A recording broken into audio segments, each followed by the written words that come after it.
Olá, meu amigo e amiga, estamos de volta com o nosso Portal de José, neste final de sexta-feira, feriado, com muita coisa acontecendo no mundo e com reflexo no nosso país.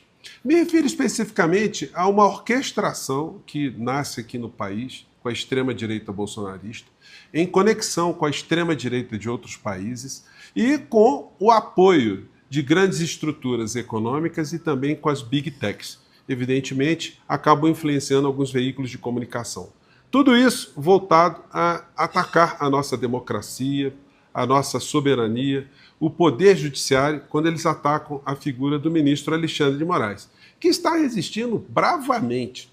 Vamos observar, né, que o ministro ele não é ligado a nenhum partido político, ele não tem apoio de estruturas, não tem apoio da grande mídia, ele não tem apoio explícito de grandes formadores de opinião e ele continua de uma forma muito reta a enfrentar todas essas questões. Vou conversar com vocês sobre o que está acontecendo, sobre as últimas explorações da extrema-direita aqui no nosso país e também de algo muito importante relacionado ao deputado Glauber Braga. Antes de mais nada, é sempre muito importante convidar você que está chegando agora no nosso portal, ainda não é inscrito, para, em primeiro lugar, você se inscreva aqui conosco, compartilhe os nossos vídeos, mande seu joinha, mande seu comentário, que são formas de você ajudar o nosso portal a chegar a mais pessoas como você. E se puder, prestigie também nosso clube de membros, você que é muito bem-vindo e muito bem-vindo. Gente, eu vou começar aqui com o deputado Glauber Braga. Mais cedo eu mostrei para vocês como essa figura é uma figura importante dentro do parlamento brasileiro. Como ele tem um destemor e como ele se colocou na posição de muito sacrifício pessoal para defender os seus princípios, defender os seus eleitores e defender a missão de denunciar todo tipo de falcatrua que acontece dentro do Congresso Nacional. Então, ele merece muito apoio mesmo. O governo acabou entrando tarde na defesa de Glauber Braga, porque o governo tem uma força muito grande, né? Mas finalmente acabou entrando, os ministros começaram a se movimentar, isso deu um grande fôlego agora para Glauber Braga, que está se recuperando agora fisicamente para voltar com a mesma força, com a mesma determinação para continuar a denunciar toda essa gente que nós também denunciamos em espaços como o nosso, né? Então, força, Glauber, vamos continuar aqui na mesma reta, na mesma pegada e nos mesmos propósitos, né? Para isso que nós estamos aqui no nosso portal. Mas, levando em consideração algo que de muito pior poderia acontecer com o deputado Glauber Braga, ou seja, a perda do seu mandato, algumas pessoas começaram a perguntar, e aí, o que acontece? O que acontece é que o suplente ou a suplente assumiriam. E no caso do deputado Glauber Braga, entraria uma pessoa com um perfil diferente de Glauber Braga, uma pessoa sem capacidade, uma pessoa sem entendimento de como as coisas funcionam, uma pessoa que não denunciaria as falcatruas no Congresso Nacional? Lê do engano, eles trocariam alguém muito valente por alguém igualmente valente. Me refiro à ex-senadora Heloísa Helena. Se você não sabe quem é a senadora, eu vou colocar aqui para vocês só um trechinho de um dos inúmeros enfrentamentos que ela fez há muito tempo atrás, em condições muito mais desfavoráveis. E ela não baixava a guarda, não. Aqui um trecho da senadora, na época, Heloísa Helena. A senadora poderia ter recebido dinheiro do vigarista. Essas afirmações me fazem reviver tudo que eu já passei na vida, lutando contra gentinha suja como essa. Não passei minha vida enfrentando metralhadora giratória. Passei minha vida enfrentando metralhadora de verdade para lutar contra os que saqueiam os cofres públicos do dinheiro sujo que eu jamais poderia ter recebido. Segundo Deus me deu um temperamento insuportável, uma intolerância crônica com acordos espúrios, que os dois senadores de Alagoas, o senador Teotônio Vilela e o senador Renan Calheiros, especialmente, conhecem muito bem. E os dois sabem que ainda está para nascer o homem, porque o que podia me calar morreu quando eu tinha 3 meses de idade, que era o meu pai. Ainda está para nascer o homem que faça efetivamente eu fazer algo que eu não queira fazer. Então, gente, eu acho que deu para vocês pegarem bem, né? Apenas um petisco, apenas assim, um tira-gosto do que poderia vir para o Congresso Nacional, no caso do deputado Glauber Braga, que não encerraria a sua vida política. Muito pelo contrário. O deputado aí iria continuar a lutar e teríamos mais uma pessoa dentro do Congresso Nacional com esse perfil. Bom, então, esses são os fatos. Eu quero dar um salto agora para a gente ver o que está acontecendo com a extrema-direita mundial, porque nos Estados Unidos as situações estão patéticas, né? A notícia de hoje está em vários jornais, né? Estão fazendo essa crítica, essa reflexão do que está acontecendo nos Estados Unidos. Gente, eles estão voltando para a época da barbárie, da pedra lascada. O assalto de Trump à razão. A pretexto de combater o antissemitismo e o ativismo identitário nas universidades, Trump vem num processo de asfixia do mundo acadêmico americano com indisfarçável propósito de subjugá-lo. Pô, chamar Harvard de uma instituição antissemita é o cara viajar na maionese. O que está acontecendo? Grande parcela da comunidade judaica que estudou em Harvard está fazendo doações em recordes para a universidade. Quem está batendo palmas para isso tudo é a China. São os países desenvolvidos que estão apostando em conhecimento, em tecnologia, em ciência.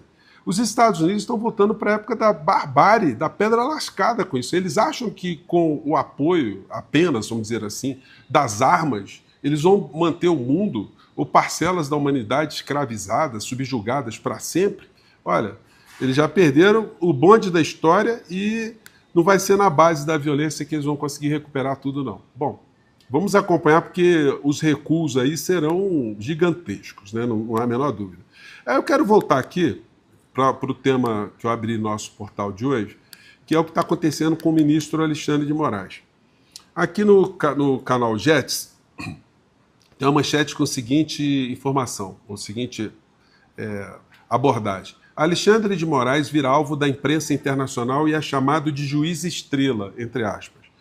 E aí eles abordam aqui que alguns veículos de comunicação estão colocando o ministro como uma espécie de paladino que estaria governando o Supremo Tribunal Federal e, portanto, o Brasil apenas na caneta com a sua vontade. Isso é uma forma de descredibilizar o que está acontecendo no Brasil no enfrentamento dessas forças extremistas todas. E isso ganhou mais força agora, mais nitidez, esse combate, que o ministro tem que se colocar de maneira muito clara, muito contundente, muito precisa. Ele tem feito grandes explicações nos canais que ele pode, quando ele está dando alguma conferência, do perigo que representam as big techs nas sociedades modernas em países como o nosso.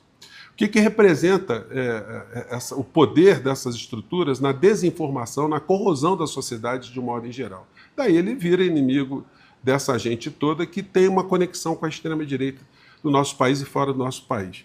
Fora do Brasil, a gente vai vendo esse tipo de coisa aqui. Um conselheiro de Trump, que eu comentei aqui com vocês, né, que foi preso por questões ligadas a questões sexuais, a aborto, enfim, situação muito cabeluda, né? Conselheiro de Trump diz que Moraes é a maior ameaça à democracia. Vejam só, um conselheiro de Trump dizer que aqui no Brasil o ministro Alexandre de Moraes ameaça a democracia. Logo lá que a democracia está sendo colocada em xeque, que tem muita gente com receio de estar se criando nos Estados Unidos uma ditadura insana governada por insanos.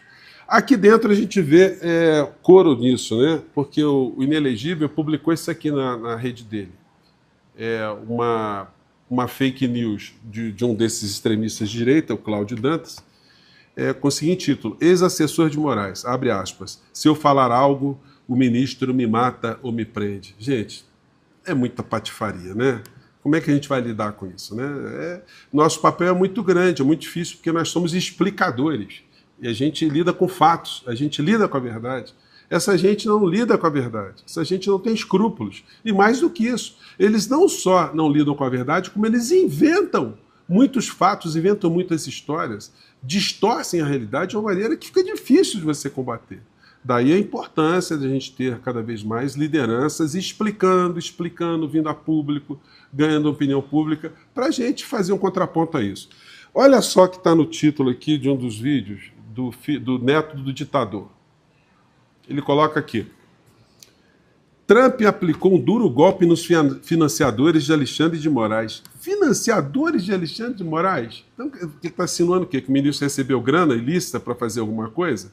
É isso que eles estão dizendo, gente. Esse é o ataque. E aqui dentro a gente vai vendo o ícone da extrema-direita bolsonarista é com esse título aqui, A Justiça Vagabunda do Ditador Alexandre de Moraes. Veja só o vernáculo da criatura, né? Quem é? Esse aqui, ó. Vamos desmascarar uma situação aqui, vamos?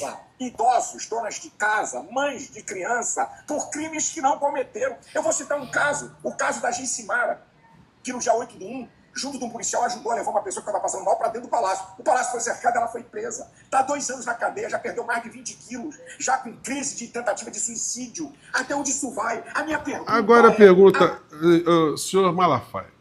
A Geissimara, ela está presa porque ela acreditou em muitos canalhas, muitos picaretas, muitos bandidos, estelionatários da fé, e aí ela acabou indo para essa patifaria do 8 de janeiro. Agora, ela estava ali de bobeira e foi ajudar alguém e foi presa, francamente, né?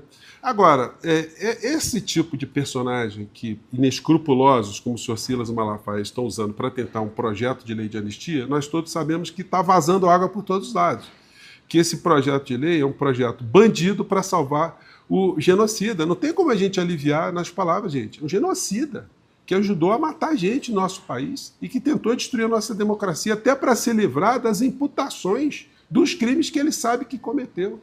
E aí tem essas figuras que, com esse discurso salafrário, ficam dizendo a Geisiane, enfim, está lá injustamente presa. Está lá porque acreditou em canalhas. A verdade é essa. E nós temos que falar com a mesma dureza que o deputado Glauber fala lá no parlamento. Nós também somos obrigados a falar aqui para desnudar, denunciar esses criminosos todos, né? Bom, é como eu penso, é por isso que eu estou aqui, e eu acho que é por isso que muitas pessoas como vocês estão aqui conosco também no nosso portal, tá bom? Gente, mais uma vez, um grande abraço, mande seu comentário. Tchau!